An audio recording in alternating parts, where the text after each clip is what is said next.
Unity game engine में scripting के लिए डिफरेंट ऑप्शंस अवेलेबल हैं। आप जावास्क्रिप्ट के अंदर भी कोडिंग कर सकते हैं, आप सी शार्प के अंदर भी कोडिंग कर सकते हैं। इसके लिए आप सिंपली यहाँ से स्क्रिप्ट कोड करते हैं।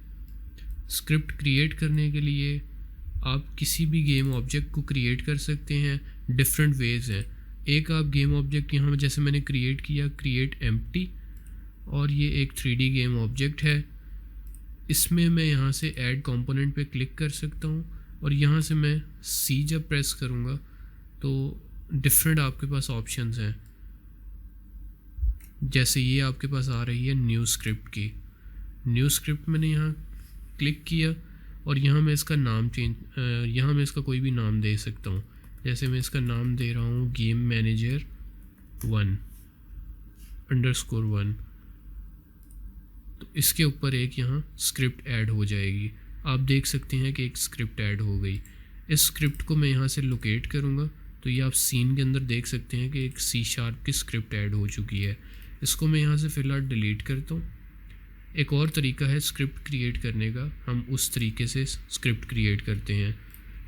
यहाँ आप राइट क्लिक करें, क्रिएट करें और यहाँ आपके पास ऑप्शन है सी शार्प स्क्रिप्ट। इसको आप यहाँ क्लिक करें और आप इसका नाम देंगे। इसका बहुत रीज़नेबल नाम होना चाहिए। जैसे अभी इसका हम रख रहे हैं गेम मैनेजर।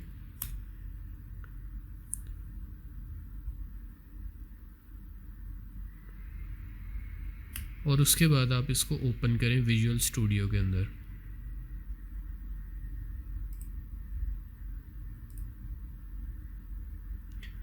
जब मैंने इस सी शार्प स्क्रिप्ट को ओपन किया तो आप यहाँ देख सकते हैं कि मेरे पास दो मेथड्स अवेलेबल हैं। एक है स्टार्ट और एक है अपडेट। इसके कमेंट्स के अंदर लिखा हुआ है कि start is called before the first frame update. आपकी गेम्स जो है वो फ्रेम्स के हिसाब से चलती है। फर्स्ट फ्रेम जो होगा उसमें ये वाला मेथड लाजमी कॉल होता है स्टार्ट का, और जो कंटिन्यूसली फ्रेम चेंज होते रहते हैं, हर सेकंड्स के अंदर जितने भी फ्रेम चेंज हो रहे हैं उसके अंदर अपडेट का फंक्शन हर फ्रेम के ऊपर चलता है। तो आप यहाँ फंक्शन के अंदर मैं एक मेथड ऐड कर रहा हूँ debug.log, और इसमें मैं स्ट्रिंग के अंदर कुछ भी ऐड कर सकता हूँ। जैसे this is testing of start function, और इसको हम यहाँ से सेव करते हैं game manager dot C sharp को। यूनिटी के अंदर जाएं, ये जो हमने एम्प्टी गेम ऑब्जेक्ट ऐड किया था इसके ऊपर हम इस स्क्रिप्ट को ड्रैग एंड ड्रॉप कर देंगे। इसको यहाँ से रिमूव कर दें। ये आपके पास गेम मैनेजर की स्क्रिप्ट ऐड हो चुकी है। और जब अब आप इसको रन करेंगे, इस कंसोल को हम यहाँ से क्लियर करते हैं तो आप देख सकते हैं, अब इसको रन करते हैं, आप देख सकते हैं कि यहाँ इसने एक मैसेज दे दिया this is testing of start function. ये आपका debug.log था। इसी तरह अब आप इसको अगर अपडेट के अंदर पेस्ट करें debug.log, और इसमें आप स्ट्रिंग में लिख सकते हैं कि this will continue to execute in each frame. तो ये आप देख सकते हैं कि ये अनलिमिटेड आपके पास आने लग पड़ेगा। तो जब मैंने इसको रन किया तो आप देख सकते हैं कि ये यहाँ से ख़त्म ही नहीं हो रहा, ये कंटिन्यूसली अपडेट फंक्शन के साथ साथ चलता रहेगा। तो ये दो चीज़ें हैं कि स्टार्ट और अपडेट फंक्शन किस तरह से काम करता है। सबसे पहले तो ये दो बेसिक चीज़ें होती हैं। इसको फ़िलहाल हम यहाँ से कमेंट आउट कर देते हैं और इसको भी हम यहाँ से कमेंट आउट कर देते हैं। नेक्स्ट हम देखते हैं कि फ़िज़िक्स को हम कोडिंग से किस तरह से कंट्रोल कर सकते हैं।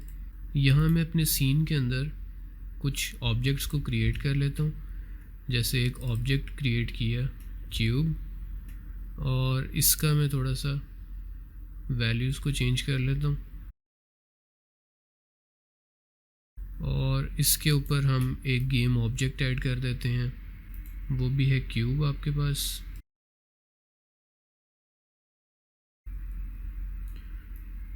और इसके ऊपर आप देख सकते हैं कि बॉक्स कोलाइडर लगा हुआ है। फर्स्ट स्टेप क्या है कि इस ट्रिगर को ऑन कर दें। इस ट्रिगर को ऑन कर दिया। नेक्स्ट आपने क्या करना है, यहाँ एक स्क्रिप्ट ऐड करनी है जो हमने इस गेम मैनेजर के ऊपर लगाई थी, उसको हम ऑफ़ कर देते हैं और इस क्यूब 1 वाले बॉक्स कोलाइडर को के ऊपर उसको लगा देते हैं। इस स्क्रिप्ट को यहाँ ड्रैग किया और अटैच कर दिया। अब इसके अंदर हम कुछ फंक्शन कोड करेंगे जो है void on trigger enter। इससे होगा ये कि जब हमारा प्लेयर ट्रिगर के अंदर एंटर होगा तो जो आपने यहाँ फंक्शन के अंदर मेथड कोड किया होगा वो परफॉर्म हो जाएगा। जैसे यहाँ अभी फ़िलहाल हम लिख लेते हैं debug.log और इसमें हम लिख लेते हैं the player has entered the collider और इसको सेव कर लेते हैं। और अभी अगर हम इसमें रन करें तो कुछ भी नहीं होगा। आप अपने कंसोल के अंदर देख सकते हैं कि फ़िलहाल इसमें कुछ भी नहीं होगा। इसको ठीक करने के लिए सबसे पहले तो हमें चाहिए कि एक हम करैक्टर कंट्रोलर ऐड करें। उसके लिए हम एक करैक्टर कंट्रोलर को यहाँ ड्रैग कर देंगे और उसको टॉप पे ले आएंगे।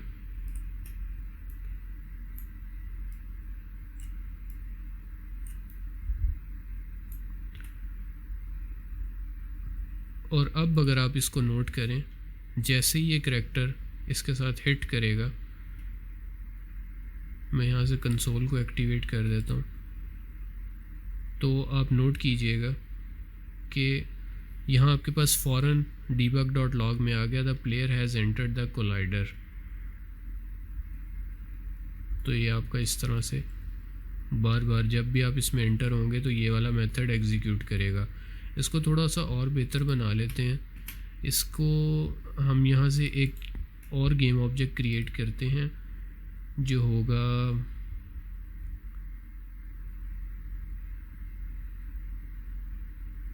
एक स्फीयर क्रिएट कर लेते हैं। इस स्फीयर को हम साइड पे यहाँ प्लेस करते हैं और इसके ऊपर हम एक रिजिड बॉडी भी ऐड कर देते हैं। मैस इसका इंक्रीज़ कर देते हैं। अब हम ये करते हैं कि इस debug.log को कमेंट कर देते हैं और यहाँ एक वेरिएबल क्रिएट करते हैं, public game object basically create करते हैं। गेम ऑब्जेक्ट स्फीयर के लिए मैं SPH लिख रहा हूँ, SPH स्फीयर को मैंने रेफरेंस दिया dot SPH dot set active आपके पास बूलियन वैल्यू है जिस तरह से हमने उसमें मेन्यू में देखा था। इसको यहाँ से ट्रू कर दें। जैसे ही ट्रिगर के अंदर एंटर करेगा तो इस गेम ऑब्जेक्ट को वो ट्रू कर देगा। कंट्रोल S और वापस इधर जाते हैं। अब यहाँ से मुझे वेरिएबल उसको देना है। क्यूब 1 में जब आप जाएंगे तो देख सकते हैं SPH में कोई गेम ऑब्जेक्ट नहीं है। इस स्फीयर को मैं यहाँ ड्रैग कर दूँगा और इस स्फीयर को मैं यहाँ से ऑफ़ कर दूँगा। अब क्या होगा कि जब मैं इस क्यूब के अंदर एंटर करूँगा तो यहाँ से स्फीयर एक्टिवेट हो जाएगा और वो अपनी फंक्शनैलिटी परफॉर्म करने लग पड़ेगा। अभी आप इसमें नोट करेंगे, देख सकते हैं कि जैसे ही मैं यहाँ एंटर हुआ तो स्फीयर यहाँ ऐड हो गया और रिजिड बॉडी से मैंने इसको हिट किया और ये अपने सीन से नीचे चला गया। अब एक चीज़ और है कि एक फंक्शन है void on trigger exit कि जब मैं ट्रिगर से वापस निकल जाऊं तो फिर क्या फंक्शनैलिटी परफॉर्म हो। इसमें मैं इस स्फीयर को डीएक्टिवेट करना चाह रहा हूँ। SPH dot set active false, sorry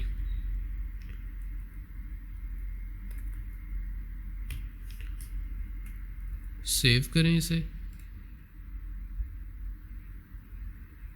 run करें। और अब ये होगा कि जब आप इसमें एंटर होंगे तो आपका गेम ऑब्जेक्ट एक्टिवेट हो जाएगा, और जब आप इसे लीव करेंगे तो गेम ऑब्जेक्ट डीएक्टिवेट हो जाएगा। आप स्फीयर को यहाँ नोट कर सकते हैं। अभी मैं इसके अंदर हूँ और जैसे ही मैं इससे एग्ज़िट हुआ तो स्फीयर डीएक्टिवेट हो गया। Same process again, activate deactivate, activate deactivate. तो ये आपके हो गए कि किस तरह से आप कोलाइडर्स पे काम करते हैं। बेसिक मकसद ये है कि आपको बताना कि यूनिटी के अंदर किस तरह से कोडिंग की जाती है। अब नेक्स्ट हम देखते हैं कि हमने जो गेम क्रिएट की थी अपनी, लास्ट टाइम मेन्यू क्रिएट किया था, उसमें हमने सीन को एक्सेस करना था। वापस मैं उस मेन्यू के सीन को ओपन कर लेता हूँ जो था हमारे पास मेन्यू 1। मेन्यू 1 में हमने प्ले से क्या करना है कि अपने एक सीन को एक्टिवेट करना है। सबसे पहला स्टेप ये कि यहाँ एक गेम मैनेजर ऐड करें जिसको आप क्रिएट एम्प्टी करें, और यहाँ आप रख सकते हैं मेन्यू मैनेजर कह सकते हैं इसे, या game manager, whatever name you want to. इसको यहाँ रीसेट कर दें कि ये सेंटर में आपके पास आ जाए। इसके लिए आपको यहाँ एक स्क्रिप्ट क्रिएट करनी होगी। राइट क्लिक करें, एक C# स्क्रिप्ट क्रिएट करें, सीन मैनेजर इसका मैंने नाम रख दिया, और इसको मैं यहाँ से रीलोड कर दूँगा। यहाँ मेरे पास ये स्क्रिप्ट आ गई है। मुझे ना ये स्टार्ट का फंक्शन चाहिए, ना मुझे अपडेट का फंक्शन चाहिए। मैं इसको यहाँ से रिमूव कर रहा हूँ।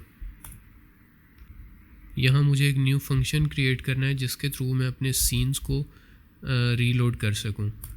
इसके लिए सबसे पहले तो आप यहाँ यूज़ करें using Unity editor dot scene management. इससे आप अपने सीन्स को मैनेज कर सकते हैं।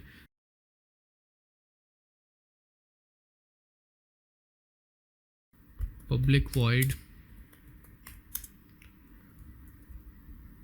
सीन मैनेज, और इसके अंदर आप अपना कोड कर सकते हैं कि आपने किस सीन को लोड करना है। आप लिख सकते हैं एप्लीकेशन डॉट लोड लेवल, और इसके अंदर आप उसकी लेवल की वैल्यू दे देंगे। अब लेवल की वैल्यू क्या होती है जो कि हमने यहाँ नहीं दी। लेवल की वैल्यू होती है, आप वापस यूनिटी में जाएं, फाइल में जाएं, बिल्ड सेटिंग में जाएं।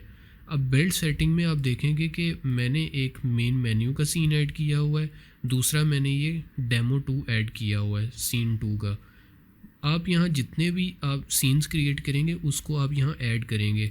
अब इसके अगेंस्ट इसका लेवल यहाँ क्लियरली लिखा हुआ है, जैसे मेन मेन्यू का लेवल है 0, सीन 2 का लेवल है 1, और जब मैं प्ले के बटन को क्लिक करूँ तो ये लेवल 1 मेरा ऐड हो, लेवल 1 मेरा यहाँ से लोड हो जाए।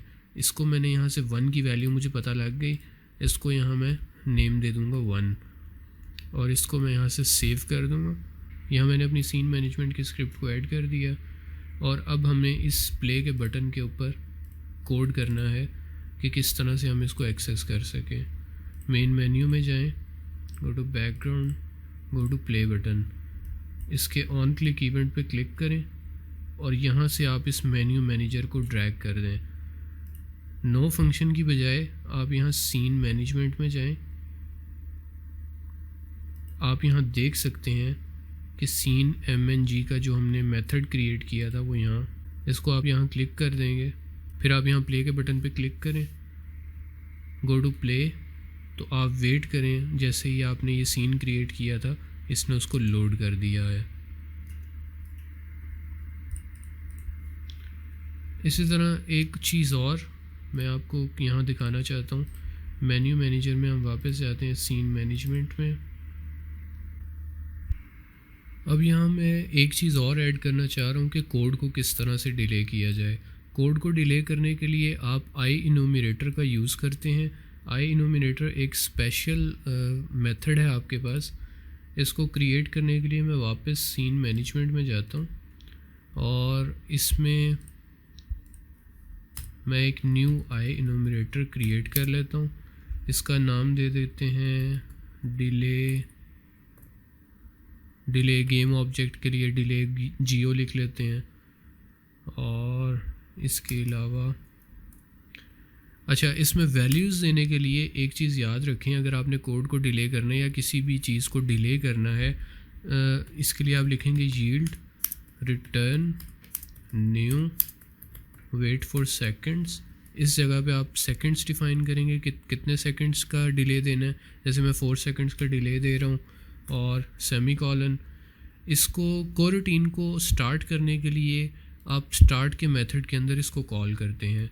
यहाँ आप लिखेंगे स्टार्ट कोरूटीन। ये एक स्पेशल तरीका है कोरूटीन को कॉल करने का। एक आम फंक्शन को आप इस तरह से कॉल नहीं करते, एक आम मेथड को इस तरह से आप कॉल नहीं करते। स्टार्ट कोरूटीन का नेम डिले गो, और इसको आप यहाँ से सेमी कॉलन दे के क्लोज़ कर सकते हैं।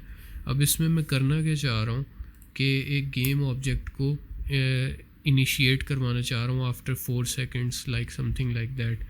इसके लिए मैं यहाँ से एक पब्लिक गेम ऑब्जेक्ट और ऑब्जेक्ट टू स्पॉन एक नाम दे दिया। अब ये 4 सेकंड्स बाद करेगा क्या, ऑब्जेक्ट टू स्पॉन को सेट एक्टिव ट्रू कर देगा। इसको सेव करते हैं, वापस आते हैं यूनिटी में मेन्यू मैनेजर के ऊपर ये ऐड था। अब ये पूछ रहा है कि किस ऑब्जेक्ट को स्पॉन करवाना है। हम मेन मेन्यू के अंदर ही जाते हैं, इस एग्ज़िट वाले बटन को हम कुछ देर बाद स्पॉन करवाते हैं। इसको यहाँ से ऑफ़ कर देते हैं, मेन्यू मैनेजर में जाते हैं और इस एग्ज़िट को यहाँ ड्रैग कर देते हैं। अब देखते हैं कि क्या ये 4 सेकंड्स के बाद स्पॉन करता है।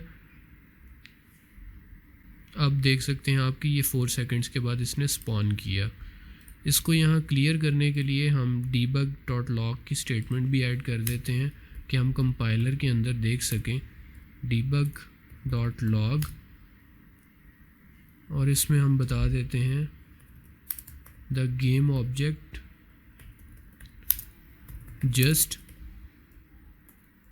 Just spawned, control S and go to manager. अब इसमें आप देख सकते हैं कंसोल में आपने नोट करना है कि आफ्टर 4 सेकंड्स यहाँ एक मैसेज भी आपके पास डिस्प्ले हो जाएगा। देख सकते हैं कि आप ये मैसेज यहाँ डिस्प्ले हुआ। इसको मैं यहाँ ऑफ़ करता हूँ, बल्कि मैं इस गेम मैनेजर को यहाँ से ऑफ़ कर देता हूँ। जब मैं ये गेम मैनेजर ऑन करूँगा उसके 4 सेकंड्स के बाद हम देखते हैं कि ये यहाँ आपको शो हो जाएगा। अभी यहाँ स्टार्ट कर दिया और यहाँ मेन्यू मैनेजर को यहाँ मैंने ऑन कर दिया। अब वेट करते हैं। आफ्टर 4 सेकंड्स की यहाँ नज़र भी आया आपको मैसेज भी, और यहाँ से ऑब्जेक्ट स्पॉन हो गया, द गेम ऑब्जेक्ट जस्ट स्पॉन्ड। तो इस तरह से आप स्क्रिप्टिंग को यूज़ कर सकते हैं अपनी गेम के लिए। ये बेसिक इंट्रोडक्शन था कि यूनिटी के अंदर स्क्रिप्टिंग किस तरह से होती है। आप डिफरेंट कन्वेंशनल कोडिंग को आप यहाँ यूज़ कर सकते हैं, और सिंपली इन मेथड्स को यूज़ करते हुए आप काफ़ी इंटरेस्टिंग चीज़ें भी कोड कर सकते हैं। तो अगर आप लोगों का कोई क्वेश्चन है इससे रिलेटेड, मुझे लाजमी बताएं। I will be happy to help you all.